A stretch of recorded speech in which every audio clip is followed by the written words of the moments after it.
Hey, ich bin Anna Zellig und ich nehme dich heute mit in ein Hotel. Im Hotel Sahnenhof, da spielt nämlich die Detektivserie von SRF Kids. Da kommt der erste Fall vom Team FLS, die Hoteldetektiv im Einsatz.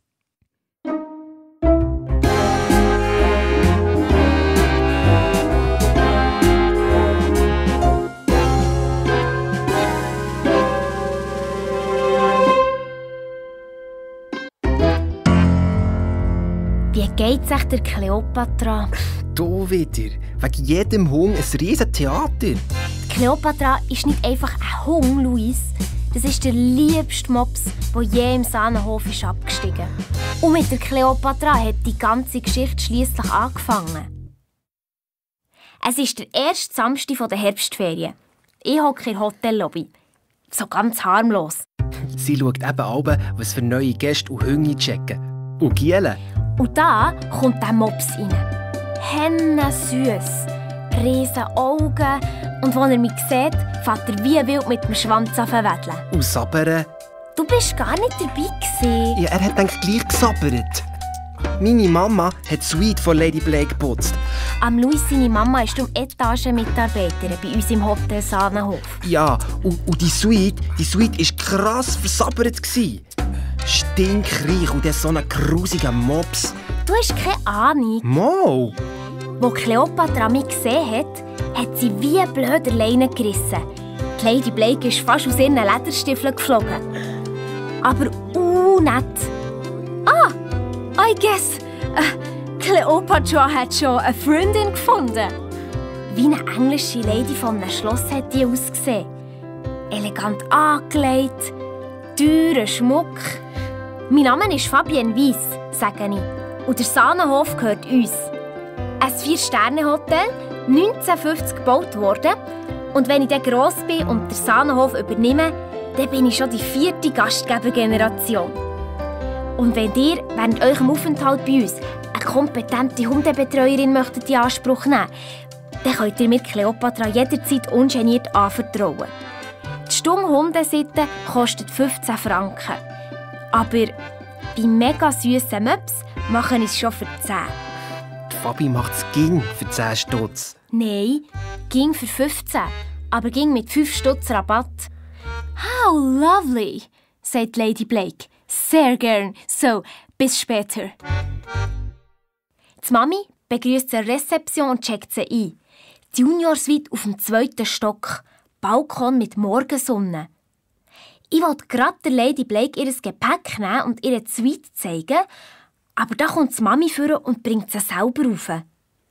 Und als sie zum Lift sind, hat die Mami ganz ernst geschaut.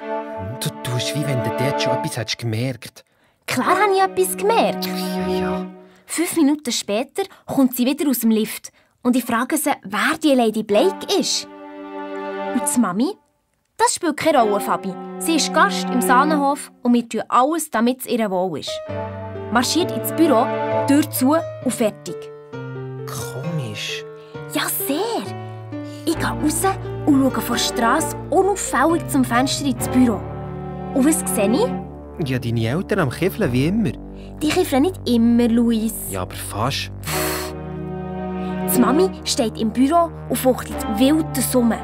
Und der Paps macht ein Gesicht, wie wenn die Welt untergeht. Da habe ich gewusst, die kennen die Lady Blake. Und es gibt ein Problem. Ja, aber jetzt erzähl ich von Jenzers. Ja, also, mach. Ich musste am Samstag meiner Mama helfen putzen. Und als ich Frottentücher holen und nachher so durch den Gang gerast bin und scharf um eine Ecke herum, kommt mir ein Rollstuhl mit einer Frau drin entgegen. Ich krass eine Vollbremse gemacht, aber ich bin gestolpert und der voll auf den Schoss geflogen. Leck, hat die gekreit. Und der Typ mit dem Bart, was er gestossen, der ist voll ausgerastet. Krass. Kruzifix und Sakra und Saubu. Ein Österreicher. Ja, aber wie wenn ich die Schuld wäre, dass die gerade gleichzeitig um eine Ecke kommen. Und dann hat der Vollpfosten meine Mama zusammengestaucht. Sie soll gefälligst auf mich aufpassen. Seine arme Frau im Rollstuhl ist schwer krank. Und meine Mama hat sich 1000-mal entschuldigt und mir hat sie heimgejagt. Ja, und dann am Abend hat sie wieder angefangen zu rennen. Jetzt verliert sie die Stelle. Der Sahnenhof hat in den letzten paar Jahren sowieso weniger Gäste. Es gäbe immer weniger zu tun für sie. Und dann müssen wir zurück auf Portugal. Deine Mami verliert nicht gerade die Stelle, nur weil du einen Blödsinn machst, Luis. Ja, aber wenn zu wenig Gäste kommen... Ich will nicht zum Grosspapa Rodrigo und seinen grusigen Oliven. Der Sahnenhof muss nicht zumachen, Luis. Schluss jetzt. Ich bin an diesem Abend noch in Bar und Dave helfen, Gläser polieren und so. Ich habe noch Schulden bei ihm. Hä, für was denn das mal? Ja, für das Tablet, denke ich. Ich habe Dave sein Auto abgekauft, für 20 Stunden helfen. Ja, der Fabi, ihre Eltern wissen natürlich nichts von dem. Die finden, sie sind noch zu jung für ein Tablet. In der Bar war es ruhig. Nur ein Gast hat sein Bier getrunken. Und dann kommt der Jenser. Ja, der Vollpfosten. Ja, das ist mir natürlich aufgefallen, als er mit seiner Frau im Rollstuhl eingecheckt hat. Aber die hat er jetzt nicht dabei gehabt. Dafür sein Handy, das er den ganzen Abend drauf herumgeschrieben hat. Und der Dave hat probiert, ein bisschen zu reden, aber keine Chance. Er hat sicher Krach mit seiner Frau, denke ich. Und die hockt jetzt alleine oben im Zimmer. Der Dave kommt zurück in die Abwäsche hingern und brummelt, das gebe ich auch eine Woche mit komischen Gästen. Ich erzähle ihm, dass eine richtige Lady aus England eingecheckt hat, mit einem mega süßen Mops. Was so grusig sabbert. Und dass meine Eltern sich wegen dieser Lady auch Sorgen machen. Da schaut mich der Dave an. So extrem, so... Ja, so gefürchtig wie der Dave kann niemand schauen. Der kennt hier viel Geheimnis. Und ist im Fall schon 3-mal geschieden. Fabienne, kuschelt der Dave. Fabienne, ich weiss, wieso das die hier ist. Deine Eltern haben allen Grund, um sich Sorgen zu machen. Die Lady ist gefährlich. Mir ist es kalt, der Rücken zu ab.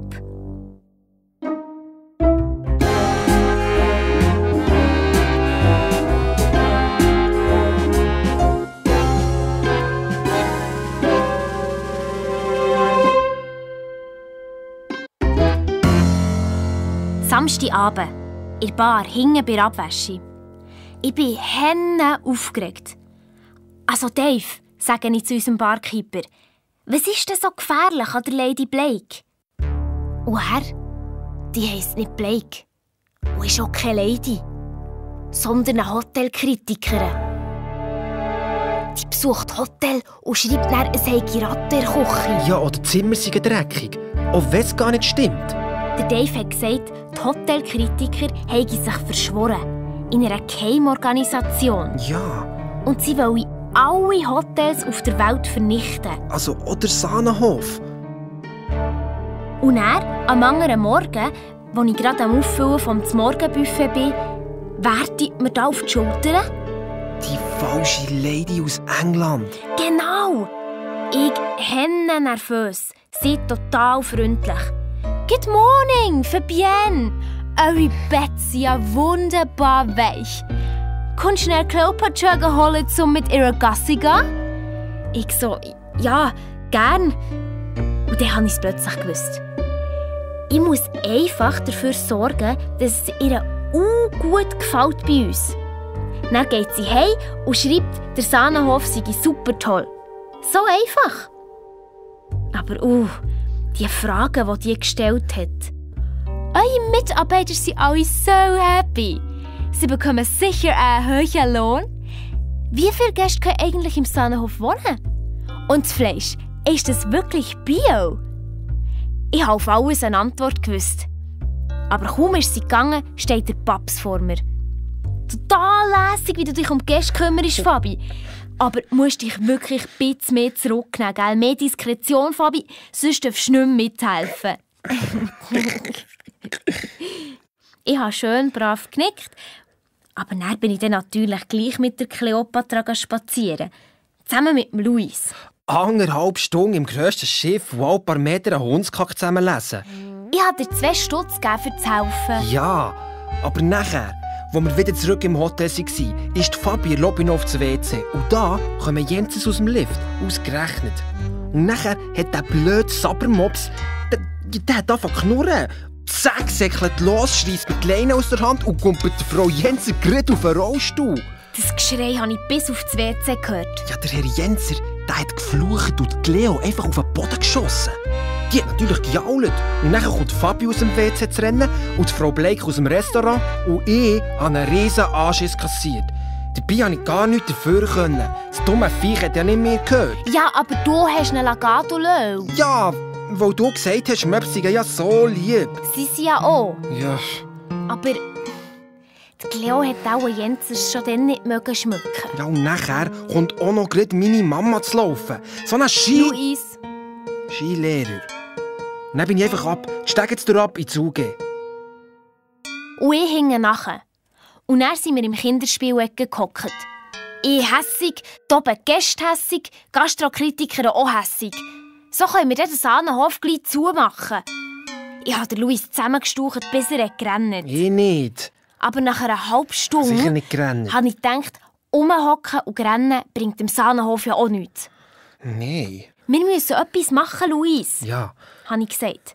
Wenn die Hotelkritiker in einer Geheimorganisation schwören, alle Hotels auf der Welt zu vernichten, dann können wir auch eine Geheimorganisation gründen. Und auch schwören. Nämlich, dass wir den Sahnenhof retten. Genau. Zuerst haben wir ein Versteck gebraucht. Ja, und ich habe es entdeckt. Ganz zuhinterst im Gang hat es darum einen alten Abstellraum gehabt, der nicht mehr gebraucht wird. Und das ist dann unsere geheime Kommandozentrale UG geworden. Kurz KUG. Ich bin in den Speissaal geschlichen und habe eine rote Kerze und ein Feuerzeug geholt. Und ich bei Mama eine weisse Kerze. Und die haben wir dann in der KUG angezündet. Dann hat der Luis mir von seiner Kerze Wachs auf den Zeigefinger getropft und ich ihm von mir. Ja, so heiß war das. Ja, es muss weh machen, Luis, dass man sich für immer und ewig daran erinnert. Ja. Und dann haben wir geschworen. Wir, Fabienne Weiss, Und ich, Luis Antonio Ferreira Cardoso da Costa, schwören, den Sahnenhof zu retten. Damit ich eines Tages das schönste Alpenhotel der Schweiz übernehmen kann. Ja, und meine Mama und ihr in der Schweiz können bleiben. Und dann haben wir einen Plan mit Rettungsmassnahmen gemacht. Genau. Erstens, ich ziehe die Hotelkritikerin Lady Blake wieder auf unsere Seite. Zweitens, der Luis legt vor jedes Zimmer ein Herzschöckeli und eine Zeichnung vom Sahnenhof. Als Andenken für unsere Gäste. Und bei Jenzers und bei Lady Blake schreibt er noch eine Entschuldigung auf die Zeichnung. So eine blöde Idee. Drittens, ich organisiere ein Klavier für die Lobby. Dann kann ich am Wochenende für die Gäste spielen. Ja, die Idee hat Fabi ja schon lange gehabt, aber einfach kein Geld. Dann bin ich dann wieder zum Dave in die Bar helfen. Und ich bin heim den Sahnenhof zeichnen. Der Luis und seine Mami wohnen eben gerade vis-à-vis vom Hotel. Ja, und nachher bin ich jetzt am Fenster gehockt und wollte anfangen. Aber in dem Moment geht beim Sahnenhof eine Balkontür auf und die Frau Jensen kommt raus. Aber ohne Rollstuhl, zu Fuß. Die ja so gebrechlich ist. Ja, und dann zündet sie sich eine Zigarette an und läuft um. Ohne Hinken, ganz normal. Hin und her und hin und her. Und ich so, wenn die gesungen ist, wieso tut sie denn, wie wenn sie einen Rollstuhl bräuchte? Und da dreht sie plötzlich den Kopf und schaut über. Ich gerade abgetaucht.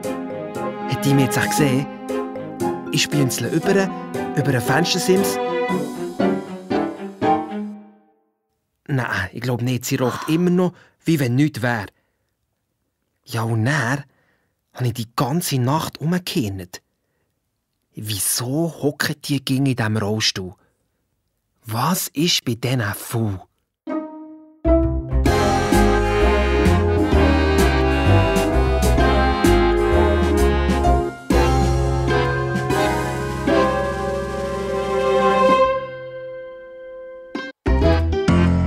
Der Rollstuhl. Wieso braucht jemand einen Rollstuhl, wenn er doch eigentlich laufen kann? Die ganze Nacht habe ich daran umgekehrt. Ja, aber leider keine Antwort gefunden. Nein, aber dann, als wir am nächsten Tag wieder mit der Blake ihrem Sappermopsi spazieren, sind voll Jensis dahergekommen. Und sie hockt wieder ganz krank im Rollstuhl und er gestossen. Ja, sie sind in die Bijouterie an der oberen Promenade, wo 1 Uhr im Fall etwa 1 Million kostet. Dabei haben die ja kein bisschen reich ausgesehen. Und ich so gedacht, mit denen stimmt definitiv etwas nicht. Die können doch klauen oder so. Ja, aber die Fabi hat gesagt, Das geht uns nichts an. Die Gäste können machen, was sie wollen. Ja, stimmt ja auch. Du schaust einfach zu viel Fernsehen. Das ist gar nicht wahr. Mal. Nein. Auf jeden Fall haben wir dann die Schöckeli für die Gäste gekauft. Die zweite Massnahme von unserem Sahnenhof-Rettungsplan. Ja. Und der Luis ist wieder heim weiterzeichnen. Ich habe der Lady Blake die Leo zurückgebracht. Die war gar nicht mehr böse auf Luis oder mich. Ja, die Fabi hat sich am Morgen ja schon 1000-mal entschuldigt. Ja, das, was eigentlich du hättest machen sollen. Ja, ist ja gut. Sie hat mich wieder viel Zeugs gefragt. Wie das Hotel läuft und so. Und ich erzähle. Fast so wie Freundinnen. Darum habe ich ihr verraten, dass ich gerne ein Kaffee für die Lobby. Und sie geht begeistert. Wonderful! Warum nicht Secondhand im Internet ersteigern? Und als ich gesagt habe, das würden meine Eltern auch nicht erlauben, sie... Und ein Surprise, also Überraschung, sie würde mir dann helfen beim Ersteigern. Ich bin ganz aufgeregt worden. So könnte es vielleicht gehen. Ja, und ich habe Zeichnungen vom Sahnenhof gemacht und bei dem Abend, wo die Gäste beim Nacht waren, wieder über ins Hotel, um sie zusammen mit den Schöckeli vor die Zimmertür zu legen. Du, sag mal... Du hast doch nicht an einem Nachmittag 54 Zeichnungen gemacht? Wie viele Zeichnungen und Schöckeli hast du verteilt, Luis? Ja, vielleicht etwa 7. Oder 3.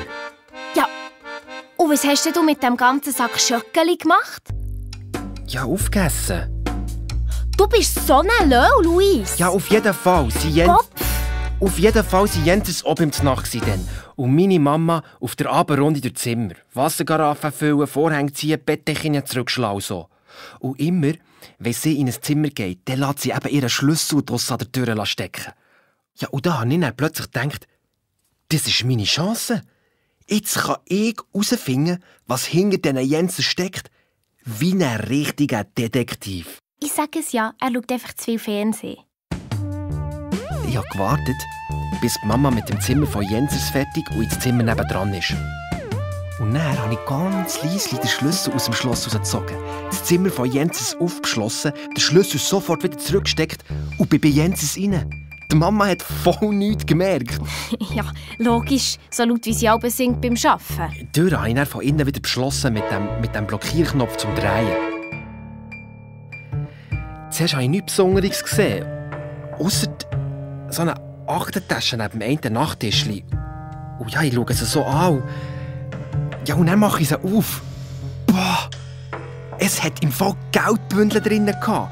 Dann Handys, also Smartphones, alle neue Schachteln. Dann noch 6 Pässe, 3 von ihr und 3 von ihm, mit Fotos ohne Bart und mit verschiedenen Namen.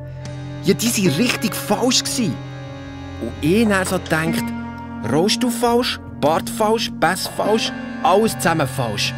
Wenn da nicht etwas Oberfuh ist. Ja, aber das ist noch lange kein Grund zum Spionieren. Mal, für einen guten Detektiv eben schon. Nicht bei meinen Gästen in meinem Hotel. Bist du etwa nicht froh, wie es dann rausgekommen ist?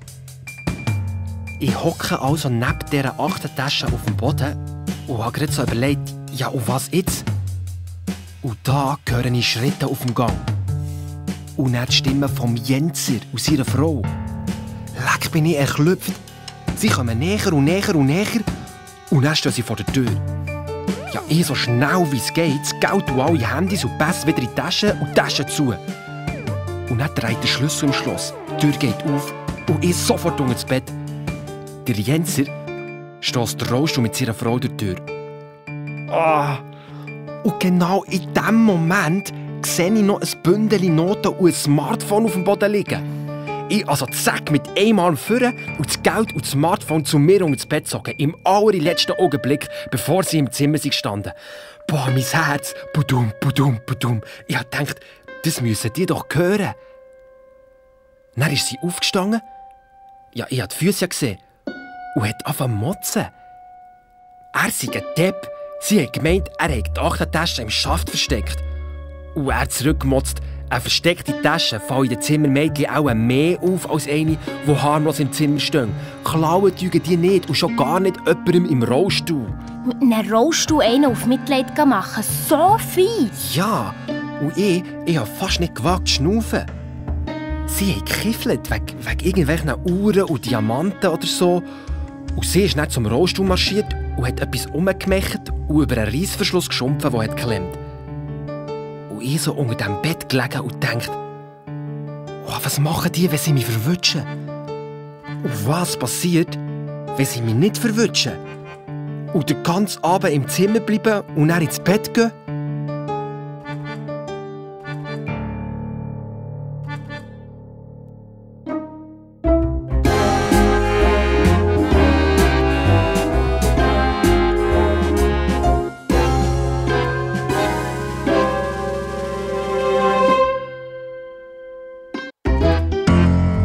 Das ist ewig gegangen unter diesem Bett. Und der Jenser ist noch draufgekumpelt, der Vollpfosten.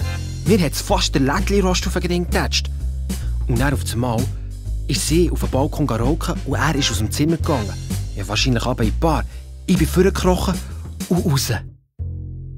Mit einem Bündel Geldnoten und einem Smartphone. Ja, dass ich das noch in der Hand habe, habe ich erst draussen gemerkt. Wer's glaubt? Ich bin sofort in die KUG runter, in unsere Kommandozentrale im UG und habe das Geld und das Smartphone unter dem Sitzposter von meinem alten Sofa versteckt. Und dann bin ich die Fabi suchen.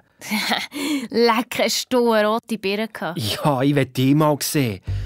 Und nachher, als ich das Geldbündel in der KUG aus dem Sofa gezogen habe, ist die Fabi voll ausgeflippt. In ein Hotelzimmer einbrechen und klauen. Wie gestört ist denn das? Ja, das habe ich denke nicht extra gemacht. Das mit dem Klauen. Und dann wollte ich das Geld ja auch schenken. Für zum Klavier kaufen. 120er Noten. Ich muss zugeben, das ist so lieb. Aber vom Handy, das auch noch in diesem Sofa versteckt war, hast du nichts gesagt? Ja, das habe ich halt vergessen. Ja. Mal wirklich vor Aufregung. Und dann hat Fabi gesagt, ich müsse das Geld wieder zurückbringen. Weil wenn rauskäme, dass im Sahnenhof geklaut wird, dann kämen keine Gäste mehr. Eigentlich habe ich ja nicht gedacht, dass du das noch mal wagst. Ja, gell? Ich auch nicht. Aber am nächsten Morgen, wo Jenses beim Morgen gehockt sind und die Mama das Zimmer geputzt hat, bin ich wieder in den 3. Stock rauf und habe es gleich gemacht wie am Abend vorher. Bin mit dem Schlüssel von Mama ins Zimmer von Jenses und dann habe ich das Geldbündel wieder in die Achtertasche da. Ja, blöd war halt nur, dass die Mama mich nachher im Gang gesehen und gefragt hat, was ich hier mache. Und ich dachte, Mist. Und dann so, ja, dir helfen? Dass sie dir das geglaubt hat. Mega herzig. Ja, 2 Stunden Zimmer putzen, wahnsinns mega herzig. Fertiger Luis. Skilehrer. Dann bin ich bei Lady Blake Cleo ihren Mops holen und wir sind zusammen mit ihr durch das Dorf. Sie hat mir schon auf das Wort gefolgt. Wir haben Jenses wieder in der Bijouterie gesehen. Und mit allem, was wir bis jetzt gewusst haben, hat sogar die Fabi zugeben, dass das verdächtig ist. Aber ich habe auch gesagt, dass es möglich wäre, dass es für all das eine ganz einfache Erklärung geben könnte. Ja, und was denn für eine? Ist ja jetzt gleich. Als ich Cleo wieder abgegeben habe, hat Lady Blake gesagt, sie würde am Nami gerne ein bisschen shoppen. Aber mit einem Mops in die Boutique sei die auch ein bisschen komisch. Und dann ich könnte doch mitkommen, mit der Cleo Alben draussen warten. Sie hat gelächelt. Fabi, du bist wirklich eine richtige kleine Freundin. Und Cleo hat die, glaube ich, am liebsten von allen Hundesittern, die sie schon hatte. Da habe ich sie gefragt, ob sie mit der Cleo noch öppe in Hotels sei. Sie hat genickt. Und ich hole tief Luft und sage, tut ihr Hotels testen? Und sie? Du bist ein cleveres Mädchen, Fabi. Und hast sie auch gefragt, ob sie zur Weltverschwörung gehört, die alle Hotels zerstören will? Sicher nicht. Oder auch nicht so plump. Sie hat gesagt, ein Hotelkritiker schreibe ja auch, wenn in einem Hotel etwas toll sei. Und das sei dann super Werbung. Und ich sage, gute Werbung könnte der Sahnenhof brauchen. Und dann sagt doch die, sie sei selber mal Hoteliere gewesen. Und wenn du willst, helfe ich dir sehr gern mit Tipps. Und da hat er alles erzählt. Wie so ein Sahnenhof wirklich steht. Dass lange nicht alle Suiten so schön sind wie ihre. Und dass wir die anderen Zimmer renovieren müssen. Und dass das Geld fehle. Und dass wir die letzten Winter zu wenig Schnee hatten und der Sahnenhof halb leer war. Und dass die Mami und der Paps auch gestresst sind und fangen ständig zu streiten. Und sie so, ich schreibe tolle Artikel über den Sahnenhof, Fabi. Mit dir hat der Sahnenhof eine grosse Zukunft. Die Idee mit dem Klaviersteigern ist doch ein toller Anfang. Ich helfe dir dabei.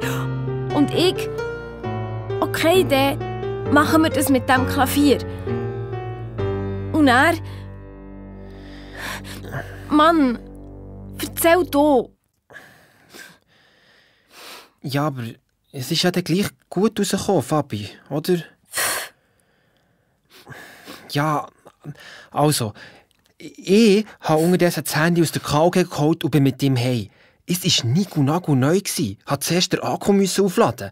Dann habe ich auch ein bisschen gegamet. Und dann ist mir plötzlich wieder in den Sinn gekommen, dass ich ja noch die 20er-Noten ins Haushaltsportemonnaie von Mama tun. Ja, die du aus dem Geldbündel rausgezupft, bevor du es wieder zurückgebracht hast. Von dem hast du auch gar nichts gesagt. Ja, die war ja nicht für mich, sondern für die Mama. So ein bisschen zum Ausgleich, weil... Ja, ich habe ja ihr schon auch ab und zu etwas aus dem Portemonnaie ausgelehnt. Ja, ausgelehnt. Ja, also ich mit dieser 20er-Note in die Küche die Schublade aufgemacht und das Haushaltsportemonnaie rausgezogen. Und in diesem Moment geht die Wohnungstür auf. Ich bin so erklüpft, dass mir das Portemonnaie vom Boden gefallen ist. Und dann kommt die Mama in die Küche, sieht das Münze am Boden und dann mich mit der 20er-Note in der Hand und schaut mich an mit so einem Blick. Ah.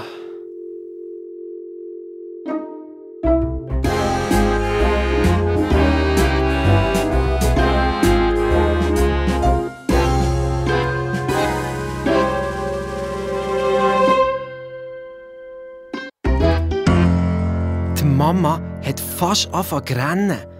Und ich so mit dieser 20er-Note in der Hand, ich will sie dir nicht klauen, ihr Wort nur ins Portemonnaie tun, als Geschenk. Da hat sie dann gleich nicht gerannt, aber mir einen Klapp gegeben und mich ins Zimmer gejagt. Morgen packe sie meine Koffer, dann können wir den Grosspapa Rodrigo zu Portugal zu Viertel versohlen, wenn ich nicht recht tue.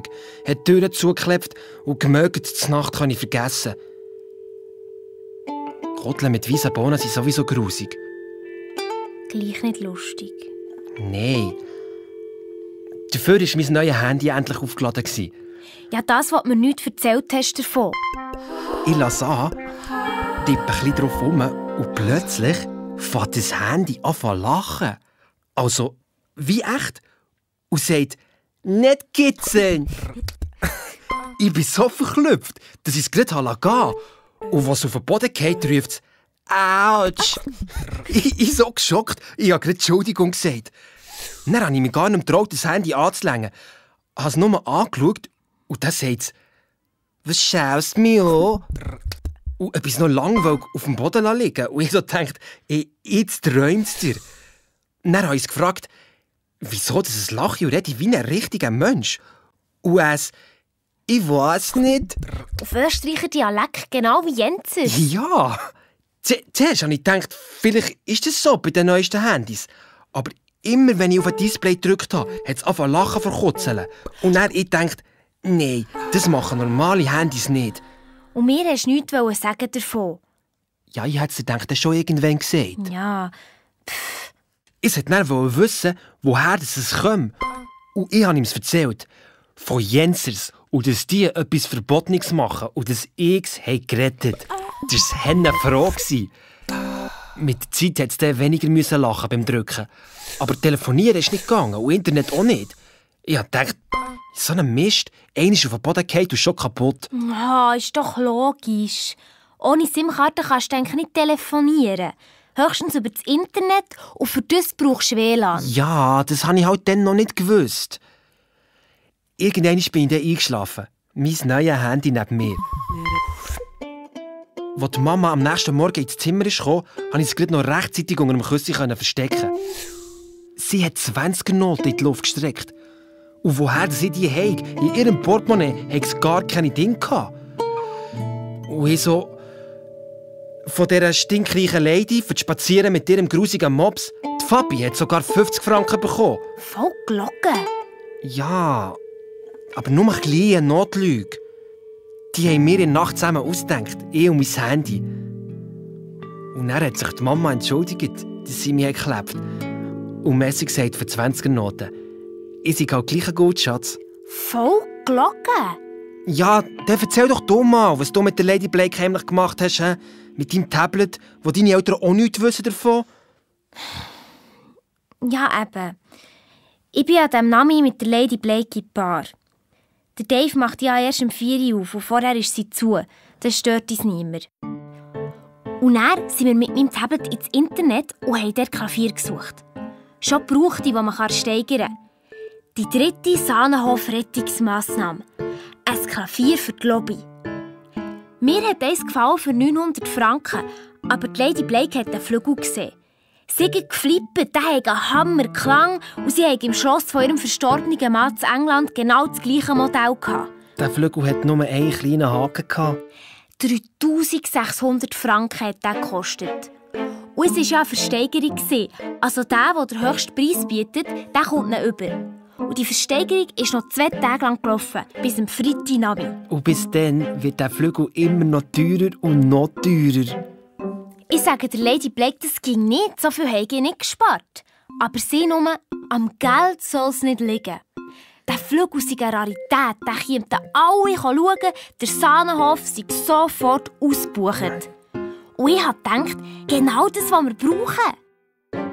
Und dann haben wir bei dieser Versteigerung einen Account eingerichtet, auf meinen Namen. Und mit einem Passwort? Ja, logisch. Dann haben wir uns eingeloggt. Ich habe noch nie so geschwitzt in meinem Leben. Dann sagt Lady Blake, «So, Fabi, jetzt klickst du einfach hier an, bei Angebot abgeben, dann bietest du 50 Franken mehr und der Flügel gehört für alle Generationen in die Lobby vom Sahnenhof.» Ich so, ich wüsste nicht recht. Und sie, «Manchmal muss man etwas wagen, Fabi.» Ich hole tief Luft und bewege meinen Zeigefinger langsam runter auf das Tablet. Bis fast auf den Bildschirm. Herzklopfen wie blöd. Soll ich es wagen? Soll ich nicht? Es war schon ein schöner Flügel. Soll ich? Soll ich nicht? Und er? Und er hat es gewagt. Nein. Aber du hast doch... Nein, ich habe nicht auf das Feldchen gedrückt. Plötzlich habe ich gedacht, Fabi, 3650 Franken, spinnst du eigentlich?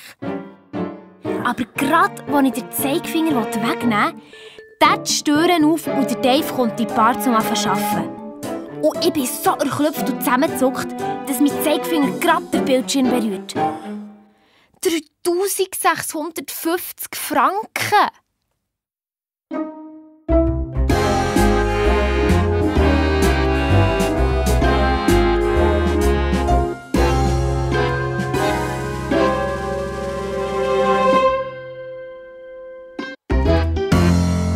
$3.650 Franken für ein Klavier. Leck mir. Die Lady Blake hat sich auch gefreut.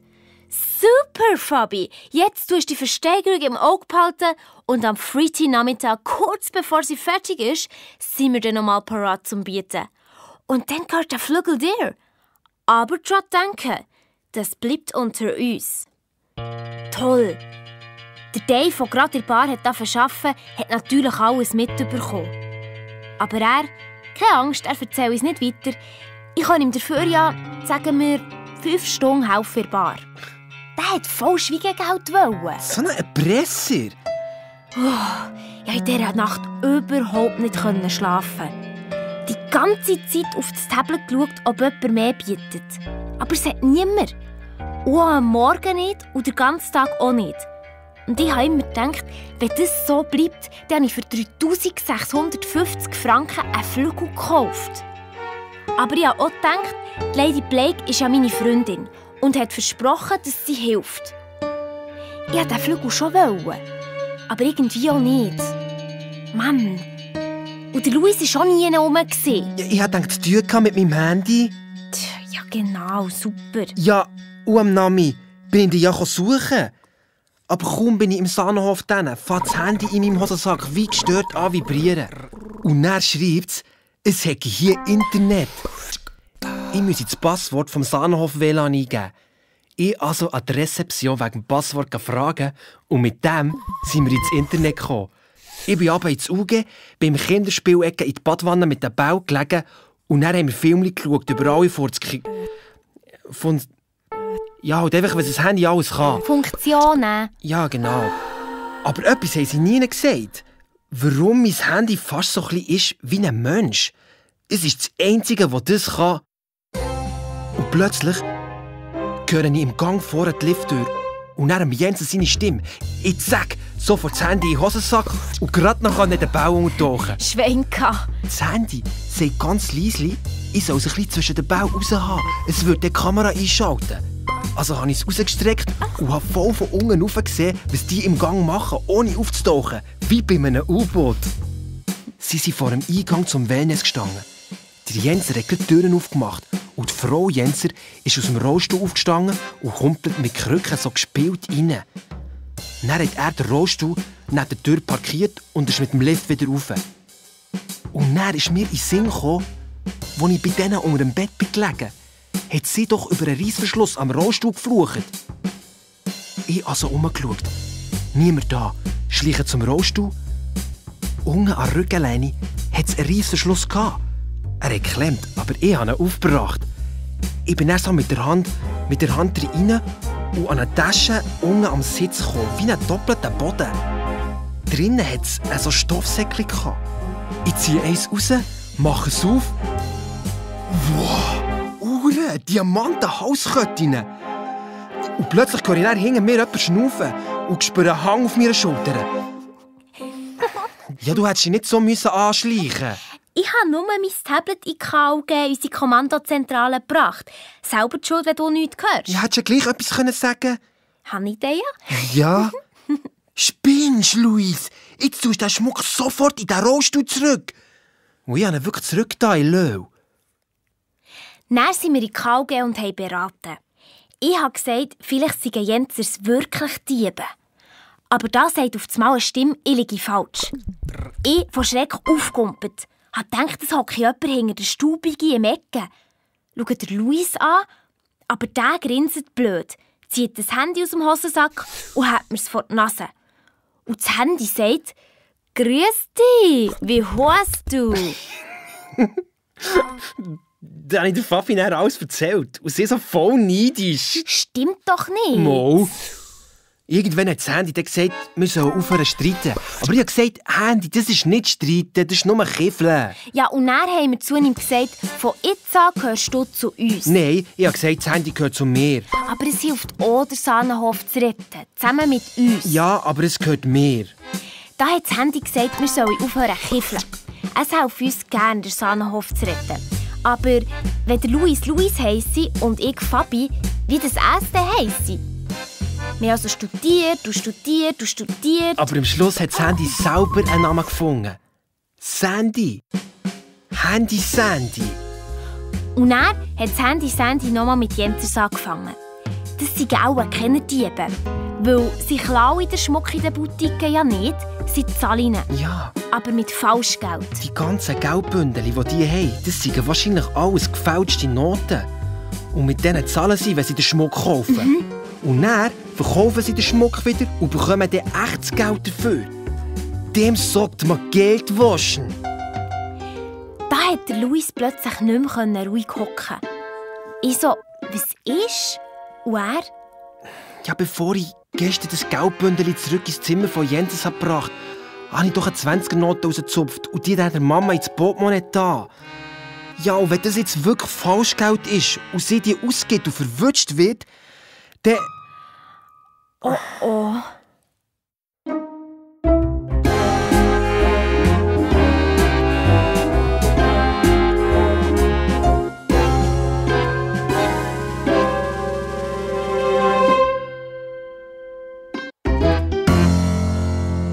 Als die Mama am Morgen über ist, in Sahnenhof Zimmer putzen, bin ich sofort in die Küche, um die gefälschte 20er-Note aus ihrem Portemonnaie zu holen. Aber jetzt hat es 23 Noten drin. Wir haben alle gleich ausgesehen. Schöner Luis? Skilehrer. Ja, das Handy hat es auch nicht gewusst, welches die echte ist. Dann habe ich halt die 20er drinnen gelassen und bin mit der Fabi um Sabermops von Lady Blake spazieren. Und als wir das Dorf auflaufen, wer sehen wir in der Bijouterie Schmiediger? Jensers, wieder mal. Cleo hat überhaupt nicht gefolgt. Hunde merken eben, wenn man nicht bei der Sache ist. Der Luis war nervös wegen der gefälschten Noten. Ja. Ich wegen dem Flügel. Es war Freitag und die Versteigerung im Internet ist an diesem Tag abgelaufen. In der Nacht haben zum ersten Mal noch andere für mich Flügel geboten. Und der Preis war jetzt bei 3'900 Franken. Ich habe Fabi gesagt, aber das ist doch alles in Ordnung. Jemand anderes hat so viel geboten und wenn du nicht weiter raufgehst mit dem Preis, dann muss der den Flügel kaufen. Und dann hat sie so das Gesicht verzogen. Und ich, willst du nicht etwa gleich oder willst du nicht? Und sie beides. Voll logisch. Ja. Als wir wieder zurücklaufen, waren Jensers nicht mehr bei Schutterie. Und ich zum Luis, komm, jetzt gehen wir rein. Weil ich kenne darum die Besitzerin, die Frau Schmidiger. Das ist die Mutter von Andrea und der hilft ich auch im Mathe. Und ich sage zu ihr, Frau Schmidiger, scheint ist ein Pärchen unterwegs, das mit Falschgeld zahlt. Falls die mit dem Rollstuhl vorher etwas gekauft und bar gezahlt haben, dann... Aber sie unterbricht mich und lacht. Sie können uns beruhigen. Bei Beträgen über 10'000 Franken prüfen sie die Noten maschinell prüfen. Das Geld, das die beiden damit gezahlt haben, das sei also echt. Ja, und wir sind Herzige. Ja, auf dem Heimweg war aber der Luis gleich ganz fröhlich. Ja, weil wenn die mit echtem Geld gezahlt haben, dann war die 20er-Note im Portemonnaie von meiner Mama auch echt. Dafür haben wir keine Ahnung mehr, was da hinter diesen Jensers steckt. Hey. Für was dass die so viel Schmuck und Uhren kaufen. Und so viel Geld in der Achtertasche dabei haben. Als wir zurück im Sahnenhof waren, musste ich zu Lady Blake. Leo abgeben. Sie sagt so, «Gell, Fabi, Darling, die Auktion vom Flügel ist am 4 Uhr fertig. Wir treffen uns am 2:30 in der Bar.» Ich tief Luft geholt und wollte sagen, ich will lieber aussteigen. Meine Eltern würden sonst ausflippen. Aber da sagt sie schon, «Und mach dir keine Sorgen wegen dem Preis, Fabi. Das tun wir miteinander regeln.» Und dann ist sie mit der Cleo gegangen. Und ich bin zum Luis in Kinderspielecke runter. Ich bin in der Baubadwanne gelegen und habe mit dem Handy-Sandy wegen Jensers gegoogelt. Und wir haben herausgefunden, dass es noch eine andere Art von Geldwäsche gibt. Wahrscheinlich haben Jenser das viele Geld aus kriminellen Geschäften. Kriminellen Geschäften. Genau, also von Drogen oder geschmuggeltem Zeugs oder so. Und um das kriminelle Geld loszuwerden, kaufen sie damit eben haufenweise Schmuck und so. Und dann verkaufen sie dann wieder weiter und haben dann am Schluss superes Geld. Da haben wir gewusst, Jenser sind Drogenschmuggler, Dreckgeldwäscher.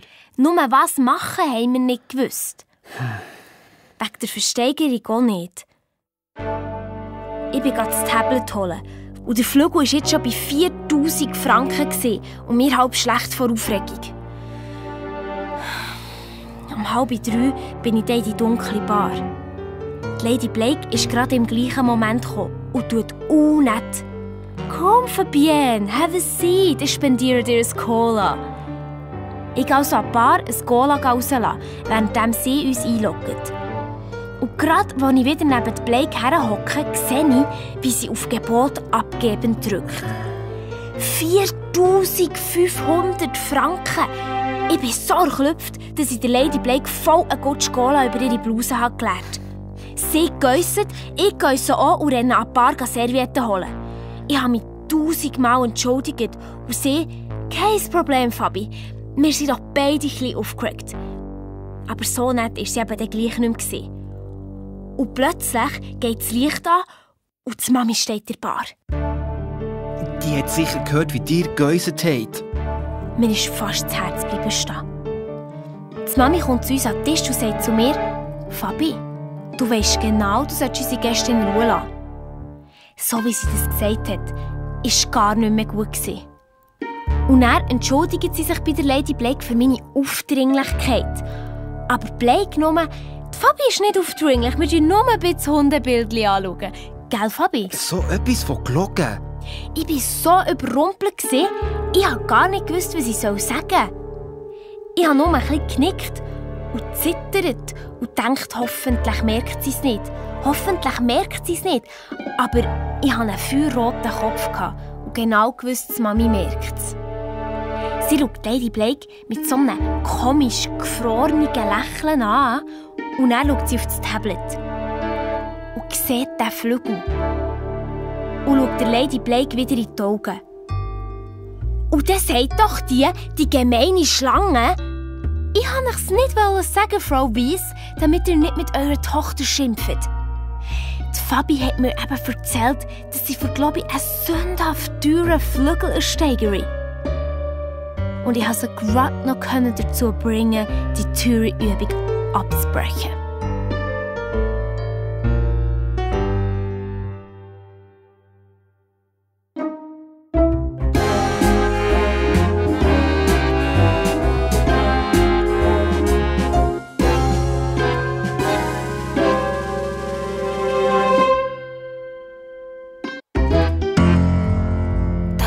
So lügen kann. Als die Mami herausgefunden hat, dass sie zusammen mit der Lady Blake im Internet einen Flug ersteigert habe, hat die falsche Schlange einfach gesagt, das sei meine Idee gewesen. Das ist gelogen, habe ich gerufen. Aber die Mami hat mich gerade abgeklemmt. Und ich... Du hast einfach gerannt und bist zur Bar ausgerannt. Du bist ja gar nicht dabei gewesen. Nein, aber der Dave hat es mir erzählt. Der hat in der Bar arbeiten und hat es gesehen. Und dann hat deine Mami zur Blake gesagt, sie erwartet sie eine halbe Stunde an der Rezeption zum Auschecken. Deine Mami hat die voll rausgeschmissen. Und ich bin im Zimmer gehockt und ja, habe gerannt. Jetzt schreibt ihr alles über einen Sahnenhof, den ich ihr erzählt habe, dass es nicht laufe und so. Und ich habe einen Flügel und weiss nicht, wie zahlen, für 4'500 Franken. Und da kommt mir der Sinn, die Versteigerung läuft ja noch. Ich muss mein Tablet in der Bar holen. Vielleicht bietet ja noch jemand mehr. Ich runtergerannt, kein Tablet, nur der Dave. Und er so, ja, keine Ahnung, wo das Tablet sei, das habe ich auch einen Blake mitgenommen. Ich also gerade wieder zur Bar aus und als ich in die Lobby komme, sehe ich, wie die Lady Blake mit der Cleo, ihrem Mops und ihrem ganzen Gepäck rausläuft. Voll rausgeschmissen und das Gepäck hat sie selber tragen. Aber ich habe gedacht, jetzt holt die einfach ab. Ich bin ihr nachher auf den Parkplatz und gerufen, gebt mir sofort mein Tablet zurück. Aber sie nur, Fabienne, ich habe es nicht nötig, einem Kind ein Tablet wegzunehmen. Das liegt sicher noch irgendwo da rum. Viel Spass beim Suchen. Steigt ins Auto und fahrt davon. Und gerade dann komme ich zu laufen. Die Fabi bleich und zittert. Ja, vor Wut. Ich muss ihr helfen, das Tablet zu suchen, das die Blake versteckt hat. Wir haben noch etwas mehr als eine halbe Stunde, dann ist die Versteigerung fertig. Wir also in den zweiten Stock hochgerannt, in die Suite von Blake. Aber nichts. Dann wieder raus, der Gang durch ab. Und plötzlich macht es in meinem Hosensack «Stopp!» Das Handy. Und dann sagt es 5 Schritte zurück. Wir also zurück bis zu so einer Holzkommode. Und der Volltreffer. In der untersten Schublade ist das Tablet gelegen. Weisst du wie? Das Handy hat das gespürt. Ich bin gerade auf die Internetseite der Versteigerung. Aber irgendwie konnte ich mich nicht einloggen. Es hat immer geheißen, das Passwort sei falsch. Die Fabi hat wie blöd auf dem Tablet gedrückt. Irgendwann habe ich dann gesagt, es sei vielleicht das Gescheitste, zu den Eltern zu gehen. Ich kann ja mitkommen. Ja, wie wenn das etwas nützen würde. Als wir ins Büro reinkommen, hat mich die Mami gerade zusammengestaucht, als ich sie gesehen. Und er, wieso hast du das Tablet von Lady Blake? Sie hat ja nicht gewusst, dass das Tablet der Fabi gehört. Und ich, das ist nicht der Lady Blake ihres, das ist das Auto von Dave. Aber die Versteigerung vom Flügel läuft noch 20 Minuten, bis um 4 Uhr. Und dann der Papa so, ich habe gedacht, die Sache sei erledigt. Und die Mami angeschaut. Und die Augen verdreht. Ich kann mich nicht um alles kümmern. Und dann haben beide mich angeschaut. Und ich habe doch gesagt, Blake lügt. Da geht der Paps an seinem Kompi auf die Versteigerungsseite. Mein Gebot war immer noch das höchste. 4'500 Franken. Aber vielleicht kann ich mir das ja irgendwie wieder zurücknehmen, meint er. Aber das Passwort ist ja eben nicht mehr gegangen. Die Mami hat mich angefordert, ob ich es nicht aufgeschrieben habe. Und ich, nein, sicher nicht. Es sei Bubi einfach. Piano Fabi, in einem Wort und klein. Da knurrt der Paps, ob Blake das so kenne. Ich knickt. Und er gestöhnt. Ja, dann haben sie das Passwort in der Zwischenzeit doch einfach geändert. Blake kann ja mit ihrem Handy auf die Versteigerungsseite. So eine Bitch. Was hast du jetzt gesagt? Vergiss es, das sagt man nicht. Und er hat die Mami gemacht, was sie immer macht, wenn Gäste nerven. eine halbe Minute lang ruhig bleiben stehen, Augen zu und ganz tief und langsam schnaufen. Dann macht sie die Augen wieder auf und sagt, sie ruft jetzt dieser Frau an, die das Klavier verkauft. Aber die hat nicht abgenommen. Und dann sagt der Papst vor dem Kompi, wir können es vergessen. Es ist nicht möglich, ein Gebot zurückzunehmen, stehe da. Wenn niemand mehr bietet, dann gehört der Flügel für 4'500 Franken der Fabi. Und es waren noch 6 Minuten. Wir sind alle von diesem Kompi gestanden und Fabi die ganze Zeit «Bitte, bitte, es soll noch mal jemand einen höheren Preis bieten. Bitte, bitte, bitte!» Ewig ist es gegangen. Und dann, 2 Minuten vor Schluss, bietet einer 4'550 Franken.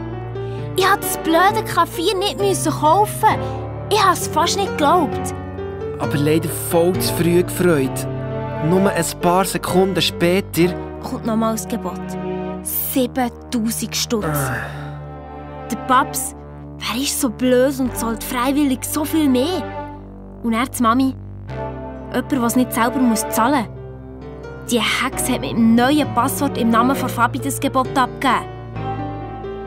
Das war der schlimmste Moment von meinem Leben. Es war ja klar, dass niemand mehr bietet. Wir konnten nichts mehr machen. Nur zuschauen. Wie die Versteigerung ist abgelaufen und der Flug, den mir gehört hat. Für 7'000 Stutz. 100 Jahre Buffet auffüllen und Hunde hüten.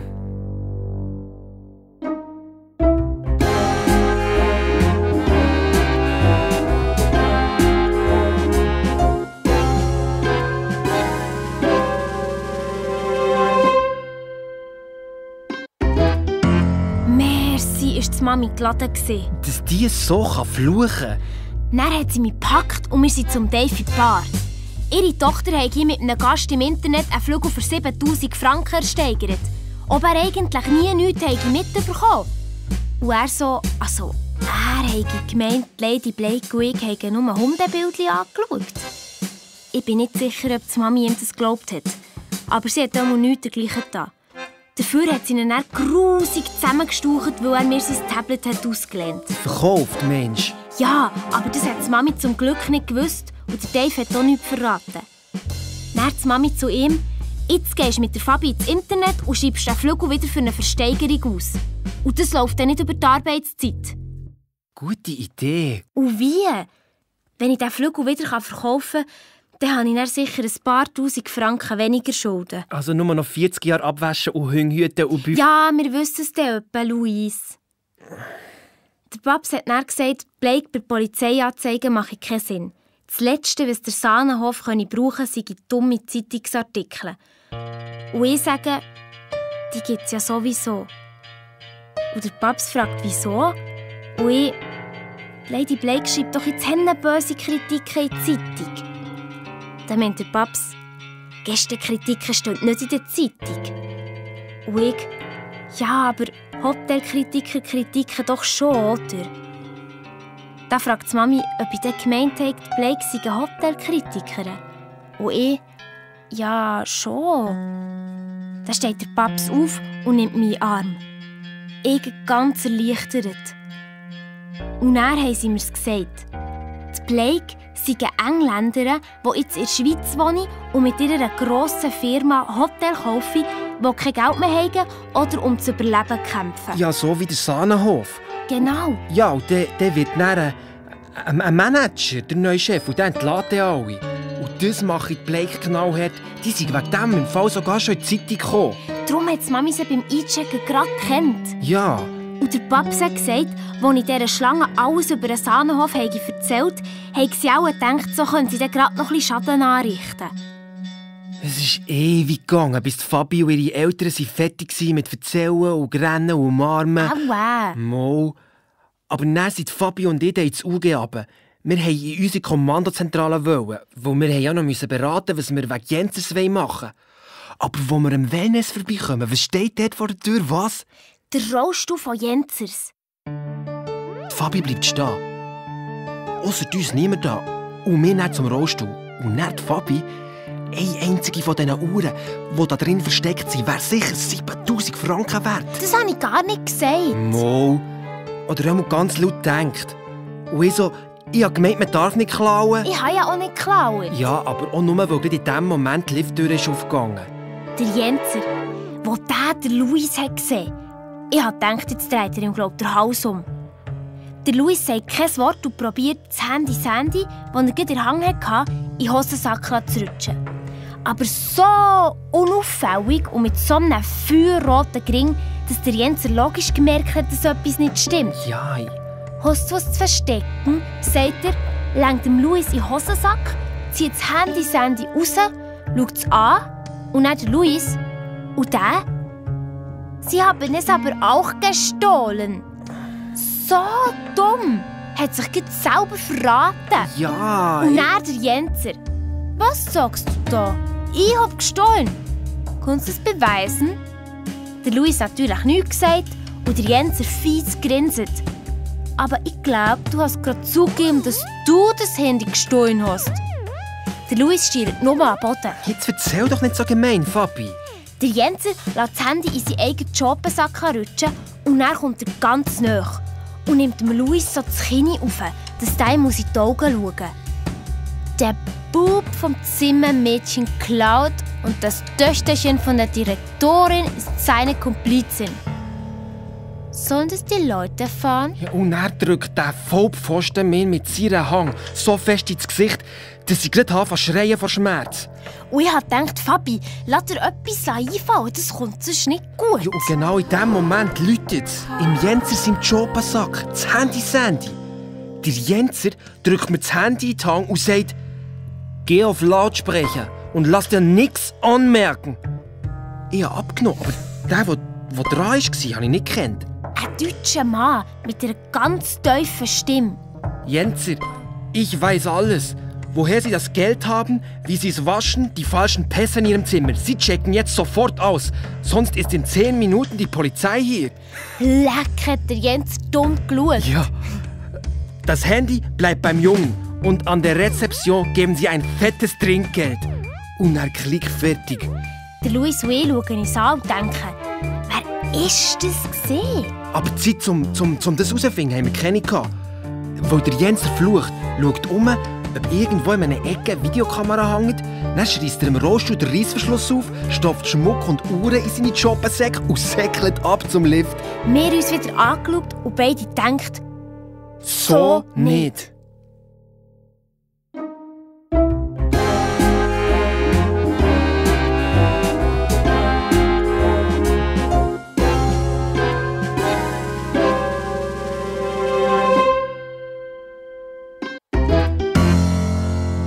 Krass, wie der Jenser ab ist. Und seine Frau, oder was es ist, lässt er einfach im Wellness im Stich. So ein Ego. Ja, ich bin dir auch ab. Aber nicht dem Jenser nachher, sondern zum Polizeiposten der Vogrünigen holen. Der trinkt eben auch bei Hotel Bar ein Bier. Darum kennen wir den. Der Lift, wo der Jenser mit ihm rauf ist, hat im 3. Stock gehalten. Er ist also nochmal in sein Zimmer, sicher die Aktentasche holen. Ich habe den Lift gerade wieder abgeholt und die offene Lifttür mit einem Feuerlöscher blockiert. Dann muss der Jenser nämlich die Stegenstür ab. Dann bin ich in die Lobby hochgerannt, haben wir an der Rezeption den Schlüssel geschnappt und die Türen zum Stegenhaus geschlossen. Die Mami kommt aus dem Büro und ruft, «Fabi, spinnt's dir?» Aber der Jenser ist ein Dieb und will ab. Hat der die Türfallen rumgeschissen, als sie nicht aufgegangen ist. Aber dann ist er dann wieder rauf, in den 1. Stock und die Feuerleiter runter auf den Parkplatz. Ja, und dort warten schon auf ihn. Und der Vogrünigen und noch 2 andere Polizisten. Die haben ihn gestoppt und in die Aktentasche geschaut. Und als sie das Geld und die falschen Pässe und den Schmuck in seinen Jobensäcken gesehen haben, haben sie ihm zack Handschellen angelegt. Dann seine Frau ist noch im Wellness. Also sind wir samt Polizisten zurück ins Hotel gestürmt und runter ins UG. Die Mami und der Paps hingen nachher. Und gerade als wir runterkommen, kommt Frau Jenser an ihren Krücken aus dem Wellness. Die hat recht gekritzelt reingeschaut. Und die Mami? «Fabi, jetzt erkennst du sofort, was eigentlich los ist.» Aber der Vogrünige beruhigt sie. «Nicht schimpfen, Frau Weiss. Jensers werden international gesucht. Die Kinder haben das super gemacht.» Meine Eltern haben dann natürlich gleich geschumpfen, was wir alles erzählt haben. Also fast alles erzählt haben. Die 7 Jensens im Zimmer waren, haben wir ausgelassen. Und vom Handy haben wir natürlich auch nichts gesagt. Aber sie trotzdem, ob es eigentlich noch ging, Gäste zu beobachten und ihnen von all dem nichts zu sagen. Sie hat gar nicht mehr aufgehört. Aber als sie uns daheim gehen, sind wir gerade in die KG runter, unsere Kommandozentrale. Und da können wir endlich das Handy fragen, ob sie wissen, wer der Deutsche war, der angerufen und alles über Jensens gewusst hat. Und genau dann läutet es wieder. Und die gleiche tiefe Männerstimme sagt: Ihr denkt doch nicht etwa, dass ich meine neuen Freunde im Stich lasse, wenn sie Hilfe brauchen. Und ich: Handy, bist du das? Ja, US, ich rufe an, wann ich will, mit jeder Stimme, mit der ich will. Es hat uns gerettet. Mein Handy. Stimmt, und eigentlich haben wir auch nur wegen ihm eine Belohnung bekommen. Ja, der Vogrüniger hat uns darum am nächsten Tag auf dem Polizeiposten erzählt, dass es für die Verhaftung von Jensers eine Belohnung gäbe. Und wo der gesagt hat, wie viel? Ja. Mamma mia. Ich habe 20'000 €. Das heisst 10'000 für jeden. Ich hatte auf einen Klapp keine Schulden mehr. Dann habe ich am Vogrüniger vom Flügel erzählt und gefragt, ob wir die Belohnung noch ein bisschen geheim behalten könnten. Und 2 Wochen später, als die Mami Geburtstag hatte, kommt sie am Vormittag in die Lobby. Und was steht dort? Ein Flügel. Mein Flügel, den, den ich im Internet ersteigert habe. Er hat am Schluss nur noch 5'000 Franken gekostet. Weil die Besitzerin die war so nett und mit dem Preis runtergekommen, wo sie erfahren, wie das alles gelaufen ist. Und ich hocke dran und spiele Happy Birthday. Und der Paps und das Team singen und ein paar Gäste auch noch. Die Mami hat gerade ein bisschen glasige Augen bekommen. Ich habe alles hinter ihrem Rücken organisiert und sie hat gar nichts gemerkt. Ja, aber die Paps hat es gewusst. Ja, der Vogrüniger hat ihm das wegen der Belohnung eben dann gleich müssen sagen, weil ich ja ein Kind bin. Aber er hat mich trotzdem machen lassen. Nur mehr hat niemand machen mit meiner Belohnung. Als der Vogrüniger bei uns das Kuvert mit den 10'000 € vorbeigebracht hat, war meine Mama stolz auf mich. Aber ich habe dann gleich nur ein neues Game bekommen. Der Rest ist auf das Konto von Mama gewandert. Aber dafür habe ich ja jetzt das gescheitste Handy auf der ganzen Welt. Und das hat am Tag, nachdem wir Jensens geschnappt haben, wieder mal in meinem Hosensack vibriert. Es ist Samstag. Wir hocken in der Hotellobby und schauen, was für neue Gäste und Hunde einchecken. Und Gielen. Gar nicht wahr. Mal. Und dann schreibt das Handy, wir sollen runter in die KG. Es hat etwas im Internet entdeckt und zeigt uns so eine Seite, wo Gäste Hotel bewerten. Und da hat ein Herr Müller geschrieben, im Sahnenhof Kinder Gäste belästigen. Und wir werden grundlos rausgeschmissen. Ja. Wir müssen die Zimmer mal renovieren und noch viel mehr. Wir gehen zu Fabis Eltern ins Büro und sie lesen alles auf dem Computer. Und dann der Paps. Hinter dem Herrn Müller stecke garantiert Lady Blake. Die will in der Sahnenhof mehr als übernehmen. Die will ihn kaputt machen. So eine Hex. Und die Mami liest weiter. Die Bruchbude ist bald pleite, weil die 2. und 3. Gastgebergeneration Weiss nichts aus dem Haus gemacht hat. Und dann der Paps. Was kümmert die Vergangenheit vom Sahnenhof? Da wird deine Mami auf das Mal ganz bleich. Und dann sagt sie, sie kommt aus England, kann aber gleich Berndeutsch. Und der Paps? Shit. Ja, das sagt er sonst nie. Dann ich, wer ist die Lady Blake? Aber die Eltern von Fabi haben einander nur angeschaut. Und nichts gesagt. Nichts. Da haben wir gewusst, diese Geschichte ist noch nicht fertig. Nein, die geht erst richtig los.